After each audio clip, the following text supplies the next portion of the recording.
নারীর প্রতি আসক্ত কোনো মানুষের পরিণতি শেষ পর্যন্ত এমন হয় যে সে সৃষ্টিকর্তাকে এবং আখিরাতকেও ভুলে যায়। তো ওইখানে একজন উদাহরণ দিছেন উনি নাম ঠিকানা সহ, যে এই পূর্ব যুগের এক ব্যক্তি নারীর প্রতি আসক্ত হয়ে শেষ পর্যন্ত ওই নারীর কাছে উল্লেখ করে লিখছে কবিতায়।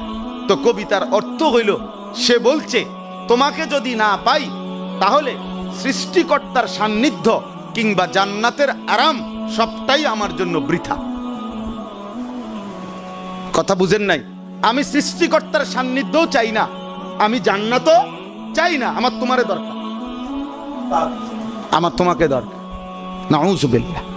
এজন্য নারীর লোভ জঘন্য। ফাত্তাকুদ দুনিয়া ওয়াত্তাকুন নিসা।